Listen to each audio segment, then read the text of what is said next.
HSL, MTS या CGL किसी भी एग्ज़ाम की तैयारी कर रहे हैं तो आपके आने वाले सभी एग्ज़ाम की दृष्टि से बहुत ही महत्वपूर्ण है।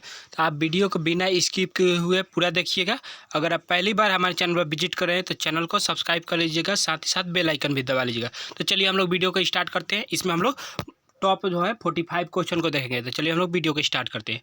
आज का पहला क्वेश्चन है कि पृथ्वी पर दिन और रात कैसे होता है। दिन और रात जो होते हैं वो कैसे होते हैं। पृथ्वी पर हम लोग जानते हैं कि दिन और रात कैसे होते हैं। तो हम लोग का दैनिक गति के कारण पृथ्वी पर दिन और रात होते हैं। ठीक है, दैनिक गति के कारण दिन और रात होते हैं। अगर आपसे क्वेश्चन पूछा जाएगा कि हम लोग का मौसम परिवर्तन किस गति कारण होता है, तो हम लोग का वार्षिक गति के कारण जो हम लोग का मौसम परिवर्तन होता है। ठीक है, अगर पूछा जाए दिन और रात कैसे होता है तो दैनिक गति के कारण दिन और रात होता है और मौसम परिवर्तन जो है वार्षिक गति के कारण होता है। आगे देखते हैं, आगे हम लोग का आगे क्वेश्चन हम लोग का सबसे बड़ा ग्रह कौन सा है। तो हम लोग जानते हैं सबसे बड़ा ग्रह कौन सा है। तो सबसे बड़ा ग्रह बृहस्पति है। अगर आपसे पूछ लिया जाए सबसे छोटा ग्रह कौन है, तो सबसे छोटा ग्रह कौन सा है, बुध है। सबसे सबसे छोटा ग्रह बुध। अगर आपसे पूछा जाए कि सूर्य से सबसे दूर ग्रह, मतलब मान लीजिए सूर्य है तो सूर्य से सबसे दूर ग्रह कौन सा होगा, तो हम लोग का वरुण जो होगा सूर्य से सबसे दूर ग्रह होगा। अगर आपसे पूछा जाए कि सूर्य से सबसे निकट ग्रह कौन है, तो बुध ही सूर्य से सबसे निकट ग्रह होता है, साथ ही साथ सबसे छोटा ग्रह होता है। ठीक है, अगर आपसे पूछा जाएगा कि पृथ्वी के बहन किसे कहते हैं, तो हम लोग शुक्र को पृथ्वी का बहन कहते हैं। याद रखिएगा, शुक्र ग्रह को पृथ्वी का बहन कहते हैं। अगर ये पूछा जाए कि पृथ्वी के सबसे निकटतम ग्रह कौन सा है, तो शुक्र ही है जो पृथ्वी का सबसे निकटतम ग्रह। इसके अलावा जो है और जो है सब ग्रह पृथ्वी से दूर है। ठीक है, आगे देखते आगे हम लोग का क्वेश्चन आ ही गया कि सबसे छोटा ग्रह कौन सा है, तो हम लोग का बुध जो है सबसे छोटा ग्रह है। ठीक है, आगे देखते आगे हम लोग का क्वेश्चन है उंगलीदास धारा किस महासागर में बहती है। तो उंगलीदास धारा जो हम लोग का कौन से महासागर में बहती है, तो हम लोग का हिंद महासागर में बहती है।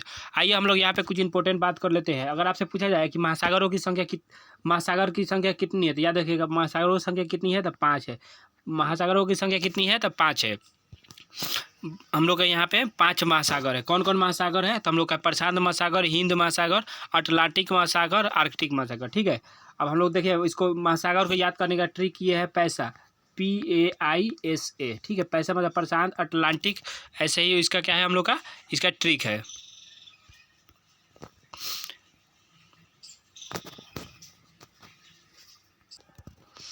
हम लोग का इसका आंसर क्या हो जाएगा, हम लोग का हिंद महासागर हो जाएगा। ठीक है, और आगे देखते हैं आगे हम लोग का आगे का क्वेश्चन हम लोग का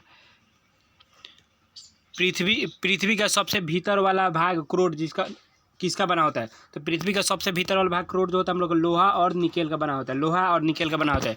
अगर आपसे ये भी क्वेश्चन पूछ लिया जाए कि लोहा का संकेत क्या होता है, तो याद रखिएगा Fe। लोहा का संकेत क्या है, Fe। अगर परमाणु संख्या पूछा जाएगा तो 26 होता है। और निकेल का संकेत क्या होता है, तो Ni होता है।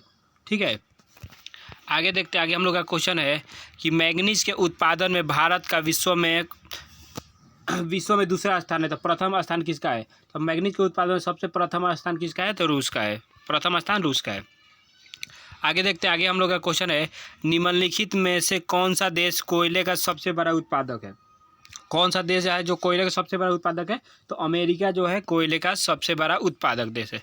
कोयले का सबसे अधिक उत्पादन अमेरिका में होता है। ठीक है, अगर आपसे पूछा जाए कि चावल का सबसे अधिक उत्पादन किस में होता है, तो चीन में होता है। याद रखिएगा चावल का सबसे अधिक उत्पादन चीन में होता है। अगर आपसे पूछा जाए कि गन्ना का सबसे अधिक उत्पादन किस में होता है, तो ब्राज़ील में होता है। ठीक है, अगर आपसे पूछा जाए मसाला और दाल हम लोग का जो होता है क्या होता है, मसाला हो गया या कहिए दाल कहिए या दूध कहिए। ठीक है, ये सब जो है सबसे अधिक उत्पादन हम लोग का भारत में होता है। याद रखिएगा मसाला, दाल और दूध का उत्पादन भारत में होता है, तथा हम लोग का कोयले का सबसे अधिक उत्पादन अमेरिका में होता है। ठीक है, और गन्ना का सबसे अधिक उत्पादन ब्राज़ील में, और चीनी का चीन में होता है। ठीक है, आगे देखते हैं आगे हम लोग का क्वेश्चन है इनमें से किसको जापान का मैनचेस्टर कहा जाता है। तो हम लोग को ओसाका जो है ओसाका को जापान का मैनचेस्टर कहा जाता है। ठीक है, ओसाका। अगर आपसे पूछा जाए कि जापान की राजधानी कहाँ पे है, तो जापान की राजधानी टोक्यो है। ठीक है, इसका मुद्रा कहा जाता है, इसका मुद्रा क्या होता है, येन होता है। ठीक है, आगे देखते आगे हम लोग का क्वेश्चन है कि भारत के स्वतंत्रता संघर्ष के दौरान डेसियन एजुकेशन सोसाइटी नामक संस्था स्थापित किसने की थी। तो हम लोग का बाल गंगाधर जो तिलक थे उसने डेसियन एजुकेशनल सोसाइटी की स्थापना की थी, बाल गंगाधर तिलक। आगे देखते आगे हम लोग का क्वेश्चन है 1857 ईस्वी गदर के समय भारत का गवर्नर जनरल कौन था। तो होता लॉर्ड कैनिस जो था 1857 ईस्वी का जब विद्रोह हुआ था उस समय तो जो था गवर्नर जनरल लॉर्ड कैनिस था। ठीक है, आगे देखते आगे हम लोग का क्वेश्चन है भारत भारतीयों के लिए नारा किस संस्था ने दिया था? तो आर्य समाज ने। ठीक है, आर्य समाज ने नारा दिया था कि भारत जो है भारतीयों का है, मतलब कि भारतीयों के लिए है। इसका नारा जो है था भारतीय समाज ने दिया था। ठीक है, आर्य समाज ने दिया था। आगे देखते, आगे हम लोग का क्वेश्चन है, आगे क्वेश्चन है किस राज्य की सीमा चीन से के साथ जुड़ी हुई है? तो हम लोग इसमें जो है चारों में जो है हम लोग कौन है, अरुणाचल प्रदेश की जो है सीमा जो है चीन के साथ जुड़ी हुई है। ठीक है, अरुणाचल प्रदेश की सीमा चीन के साथ जुड़ी है, क्योंकि हम लोग का देखिए, मान लीजिए अगर भारत का नक्शा हम लोग ऐसे बनाते हैं तो हम लोग का क्या होता है, चीन इस साइड में क्या होता है, हम लोग का चीन होता है, लेकिन हम लोग अरुणाचल प्रदेश, असम, नागालैंड जो है इस साइड में होता है यहाँ पे। तो इस तरह से हम लोग का क्या हो जाएगा, अरुणाचल प्रदेश जो यहाँ पे होता है, जो चीन के साथ सीमा बनाता है। ठीक है,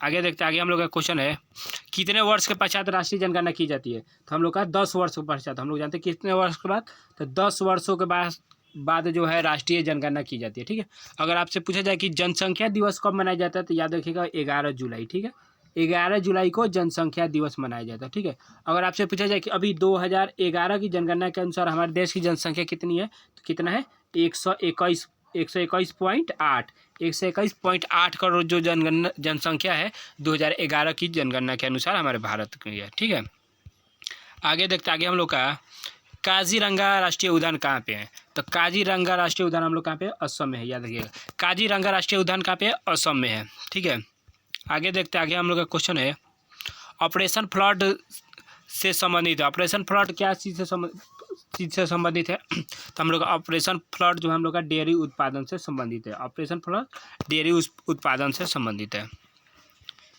आगे देखते, आगे हम लोग का क्वेश्चन है धान की खेती के लिए उत्तम मिट्टी कौन सी होती है? तो धान की खेती के लिए उत्तम मिट्टी कौन सी होती है? तो होती है दोमट मिट्टी। धान की खेती के लिए उत्तम मिट्टी दोमट मिट्टी होती है। ठीक है, दोमट मिट्टी वैसे मिट्टी होती है जो क्या होता है, जो बाढ़ के कारण जो है नदियों नहरों द्वारा जो बहा के मिट्टी लाई जाती है, वही होती है बाढ़ का दोमट मिट्टी। ठीक है, अगर आपसे पूछा जाए कि कपास के लिए उपयुक्त मिट्टी कौन सी होती है, तो होती है काली मिट्टी। ठीक है, काली मिट्टी को हम लोग कपास की मिट्टी भी कहते हैं। याद रखिए, कपास के लिए उपजाऊ मिट्टी होती है। और लाल मिट्टी क्या होती है, अगर आपसे पूछा जाए लाल मिट्टी का दूसरा नाम क्या है, तो लैटेराइट मिट्टी। ठीक है, लैटेराइट मिट्टी लाल मिट्टी है। देखिए, राइट में क्या होता है, राइट, लास्ट में क्या होता है, ईंट जैसा आ रहा है, तो ये लैटेराइट। ईंट का यहाँ पे रंग कैसा होता है, तो लाल होता है, तो वही हो जाएगा लाल मिट्टी, लैटेराइट मिट्टी कहते हैं। ठीक है, आगे देखते हैं, आगे हम लोग का क्वेश्चन है भारत कौन से भारतीय शहर हेवी इलेक्ट्रिक से संबंधित है? हेवी इलेक्ट्रिक से कौन से भारतीय शहर संबंधित है? तो हम लोग का भोपाल शहर जो है हेवी इलेक्ट्रिक से संबंधित है। भोपाल शहर में बहुत ही हेवी इलेक्ट्रिक है। ठीक है, आगे देखते हैं, आगे हम लोग का क्वेश्चन है भारत में हरित क्रांति के श्रेय जिस सुविख्यात कृषि औद्योगिक को कहा जाता है उसका नाम क्या है? तो हम लोग का डॉक्टर वर्गीज कुरियन। ठीक है, डॉक्टर वर्गीज कुरियन को जो है वर्गीज का उसका श्रेय दिया जाता है। किसका? हरित क्रांति के श्रेय डॉक्टर वर्गीज कुरियन को। आगे देखते, आगे हम लोग का क्वेश्चन है राणा प्रताप सागर संबंधित है। राणा प्रताप सागर किससे संबंधित है? तो हम लोग का जल विद्युत से है। राणा प्रताप सागर जो है जल विद्युत से संबंधित है। ठीक है, और नाभिकीय ऊर्जा क्या होती है? तो ये पृथ्वी के अंदर की ऊर्जा होती है नाभिकीय ऊर्जा। ठीक है, और सौर ऊर्जा क्या होती है? जो हम लोग सूर्य से प्राप्त करते हैं सौर ऊर्जा। अगर आपसे देखिए क्वेश्चन ऐसे पूछा जा सकता है कि सौर जो ऊर्जा होती है उसका हम लोग क्या करते हैं, किससे प्राप्त करते हैं? तो सौर सेलर से। ठीक है, सौर से मतलब कि सोलर से हम लोग बनाते हैं सौर ऊर्जा, सोलर से। और इसमें आपसे पूछा जा सकता है कि सोलर में क्या चीज़ से बना होता है? तो सिलिकॉन से बना होता है। सोलर जो होता है ना हम लोग लगाते हैं, तो सोलर में हम लोग का क्या होता है, सिलिकॉन होता है। ये भी बात याद रखिएगा। और आपका क्वेश्चन है राणा प्रताप सागर संबंधित है, तो आपका जल विद्युत से संबंधित है। आगे देखते, आगे क्वेश्चन है हम लोग का पृथ्वी और सूर्य के बीच अधिकतम दूरी किस तिथि की होती है? तो पृथ्वी और सूर्य के बीच अधिकतम दूरी जो है 4 जुलाई को होती है। ठीक है, याद रखिएगा, पृथ्वी और सूर्य के बीच अधिकतम दूरी 4 जुलाई को होती है। ठीक है, और आपको लग रहा होगा कि देखिए पृथ्वी और सूर्य के बीच अधिकतम दूरी होती है, लेकिन वो ठंडा वहाँ पे रहता है, ठंडा पड़ता है। ठीक है, उस दिन कब होती है तो वहाँ पे, लेकिन ऐसा नहीं होता है। पृथ्वी और सूर्य के बीच अधिकतम दूरी रहती है, लेकिन क्या होता है वो 4 जुलाई को होता है, उस दिन गर्मी होता है। अगर आपसे पूछा जाए कि पृथ्वी और सूर्य के बीच क्या है न्यूनतम दूरी कब होती है, तो हम लोग का 3 जनवरी कब होती है, 3 जनवरी को न्यूनतम दूरी होती है। पृथ्वी और सूर्य के बीच अधिकतम दूरी कहा जाएगा तो 4 जुलाई, और न्यूनतम कहेगा तो 3 जनवरी। याद रखिएगा 3 जनवरी। आगे देखते, आगे क्वेश्चन है हम लोग का अच्छा भारत के राज्य चीन में प्रयुक्त होने वाले शब्द सत्य में जयते किस उपनिषद से लिया गया है? तो हम लोग का मुंडक उपनिषद से लिया गया है। जो हम लोग का सत्य में जयते जो प्रयोग करते हैं वो मुंडक उपनिषद से लिया गया है। आगे देखते, आगे हम लोग का क्वेश्चन है गायत्री मंत्र किस पुस्तक से लिया गया है? तो गायत्री मंत्र जो हम लोग का ऋग्वेद से लिया गया है। ठीक है, तो देखिए आपको ऐसे भी क्वेश्चन पूछा जा सकता है कि वेदों की संख्या कितनी है, तो याद रखिएगा वेदों की संख्या 4 है। ऋग्वेद, सामवेद, यजुर्वेद और अर्थवेद, ये सारे जो हम लोग का क्या है वेद है। ठीक है, तो आपका गायत्री मंत्र किस वेद से लिया गया है? तो ऋग्वेद से लिया गया है। ठीक है, आगे देखते आगे क्वेश्चन हम लोग का, हिंदी किस लिपि में लिखी गई है? तो हिंदी जो हम लोग का है देवनागरी लिपि में लिखी गई है। ठीक है, हर एक भाषा की क्या होती है, अपनी अपनी लिपि होती है, वैसे हम लोग की हिंदी जो है वो देवनागरी लिपि में लिखी गई। कौन सा? देवनागरी लिपि में हिंदी लिखी गई है। आगे देखते आगे हम लोग का, ब्राह्मणी लिपि किसने स्पष्ट किया है? तो ब्राह्मणी लिपि जो हम लोग का जेम्स प्रीसेंस ने स्पष्ट किया है। आगे देखते आगे हम लोग का क्वेश्चन है, राष्ट्रीय विज्ञान दिवस किस दिन मनाया जाता है? तो राष्ट्रीय विज्ञान दिवस हम लोग का 28 फरवरी को मनाया जाता है। किसके प्रभाव है? तो हम लोग का सीवी रमन प्रभा। ठीक है, सीवी रमन प्रभा जो वैज्ञानिक थे, जो सीवी रमन प्रभा जो है 28 फरवरी को ही उनका जन्म हुआ था, जिन्होंने खोज किया था, तो ये सीवी रमन प्रभा जो है 28 फरवरी उन्हीं के दिन का जन्म के दिन का होता है विज्ञान दिवस मनाया जाता है। ठीक है, उसके बाद अगर पूछा जाए 23 मार्च को क्या मनाया जाता है, तो 23 मार्च को शहीद आजम दिवस मनाया जाता है, या बिहार दिवस जो है 23 मार्च को ही मनाया जाता है। ठीक है, आगे देखते आगे हम लोग का, राष्ट्रीय खेल दिवस किस दिन मनाया जाता है? तो राष्ट्रीय खेल दिवस जो है 29 मार्च को मनाया जाता है। किसके में? तो मेजर ध्यानचंद, क्या है? मेजर ध्यानचंद के क्या है जन्मदिन जो है 29 अगस्त को ही था, इसीलिए हम लोग को 29 अगस्त को खेल दिवस के रूप में हम लोग मनाते हैं मेजर ध्यानचंद के जन्म दिवस पर। ठीक है, और देखिए मेजर ध्यानचंद जो थे ना उनको जो है हॉकी का जादूगर भी कहा जाता था। आपसे पूछा जाएगा हॉकी का जादूगर किसे कहा जाता था? तो मेजर ध्यानचंद को।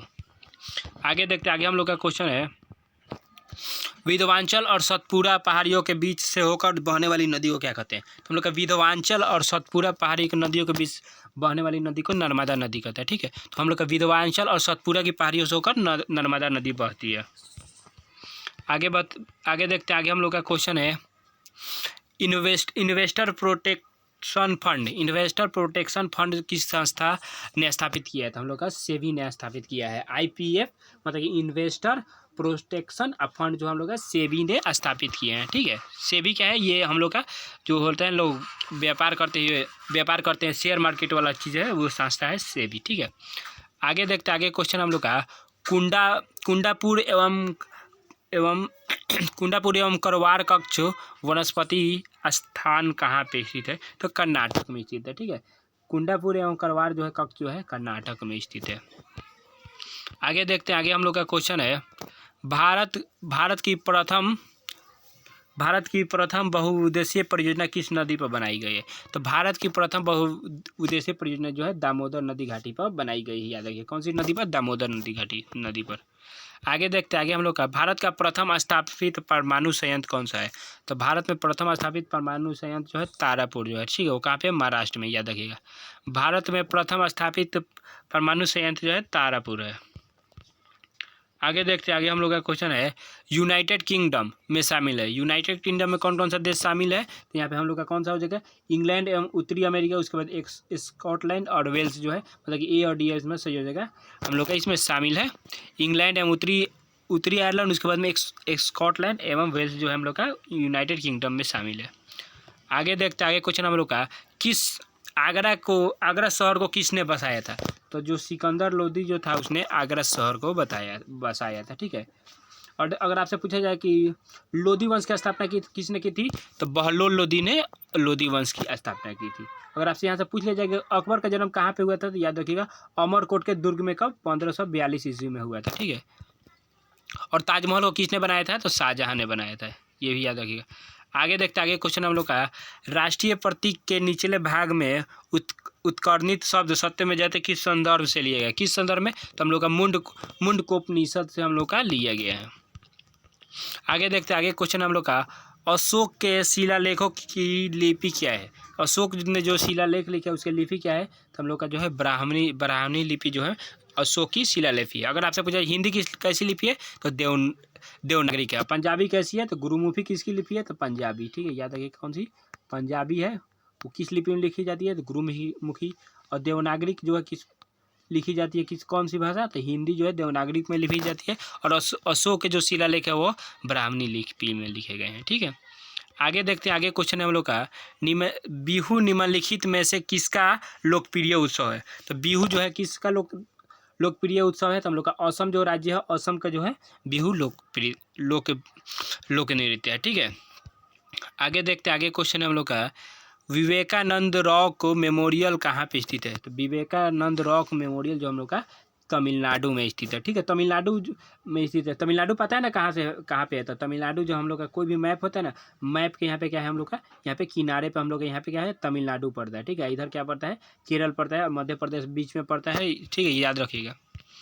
आगे देखते हैं, आगे हम लोग का क्वेश्चन है महात्मा गांधी को राष्ट्रपिता के रूप में उल्लेख सबसे पहले किसने किया था। हम लोग का सुभाष चंद्र बोस जो थे, बोस नहीं, महात्मा गांधी को सबसे पहले क्या कहा था, राष्ट्रपिता कहा था। ठीक है, और जवाहरलाल नेहरू क्या है, तो जवाहरलाल नेहरू जो है चाचा नेहरू भी हम लोग कहते हैं, जवाहरलाल नेहरू को चाचा नेहरू भी कहते हैं। और इनका जो है 14 नवंबर को चिल्ड्रन डे के रूप में इनका बर्थडे मनाते हैं। ठीक है, अब वल्लभ भाई पटेल हम लोग क्या है, सरदार वल्लभ भाई पटेल को हम लोग पटेल कहा जाता है। ठीक है, आगे देखते हैं, आगे क्वेश्चन है हम लोग का प्रथम गोलमेज सम्मेलन कहाँ पे हुआ था। तो प्रथम गोलमेज सम्मेलन कहाँ पे हुआ था, तो लंदन में। प्रथम गोलमेज सम्मेलन कब हुआ था, कहाँ पे हुआ था, सॉरी, तो लंदन में हुआ था। आगे देखते हैं, आगे हम लोग का क्वेश्चन है देश का लौह पुरुष किसे कहा जाता है। तो सरदार पटेल को, सरदार वल्लभ भाई पटेल को हम लोग लौह पुरुष भी कहते हैं, सरदार पटेल को लौह पुरुष भी कहते हैं। और लोकमान्य तिलक किसको, तो हम लोग बाल गंगाधर तिलक को हम लोग लोकमान्य तिलक कहते हैं। ठीक है, आगे देखते हैं, आगे हम लोग का है महात्मा गांधी को अंध नंगा फकीर किसने कहा था। तो हम लोग का चर्चिल जो था उसने महात्मा गांधी को नंगा फकीर कहा था, अर्ध नंगा फकीर कहा था चर्चिल। आगे देखते हैं, आगे हम लोग का क्वेश्चन है महात्मा गांधी निम्नलिखित में से किससे अधिक प्रभावित है। तो हम लोग का लियो टॉलस्टॉय से जो है महात्मा गांधी प्रभावित है। महात्मा गांधी किससे अधिक प्रभावित है, तो लियो टॉलस्टॉय से प्रभावित है। आगे देखते हैं, आगे क्वेश्चन है महात्मा गांधी का जन्म कब हुआ था। तो महात्मा गांधी का जन्म जो है 1869 ईस्वी में हुआ था, 2 अक्टूबर। कब, 2 अक्टूबर 1869 ईस्वी को महात्मा गांधी का जन्म दिवस मनाया जाता है, हुआ था। ठीक है, आगे देखते हैं, आगे हम लोग क्वेश्चन है पंजाब केसरी के नाम से विख्यात है। पंजाब केसरी के नाम से कौन विख्यात है, तो लाला लाजपत राय जो थे पंजाब केसरी के नाम से विख्यात है। कौन, लाला लाजपत राय को पंजाब केसरी भी कहा जाता था। ठीक है, आगे देखते आगे क्वेश्चन हम लोग का निम्नलिखित में से कौन सी गंगा की सहायक नदी नहीं है। तो हम लोग का कौन सी गंगा की सहायक नदी है, तो सोन नदी, गंडक नदी, कोसी नदी सब गंगा की सहायक नदी है। ठीक है, लेकिन हम लोग का कौन सी हो जाएगा, स्वर्ण नदी जो है गंगा की सहायक नदी नहीं है। अगर आपसे पूछ लिया जाए कोसी नदी की लंबाई कितनी होती है तो कितना, तो 730, सॉरी, कोसी नदी की लंबाई कितनी है, तो 730 किलोमीटर है, याद रखिएगा। और सोन नदी की लंबाई 780 किलोमीटर है। ठीक है, ये सब याद रखिएगा। तो आज की वीडियो में बस इतना ही। आज की वीडियो में कैसा लगा वीडियो, आज के 45 क्वेश्चन जो हम लोग किए हैं कैसा लगा है कमेंट में ज़रूर बताइएगा। और अगर वीडियो अच्छा लगे तो चैनल को सब्सक्राइब कर लीजिएगा, साथ ही साथ वीडियो को लाइक कीजिएगा। धन्यवाद।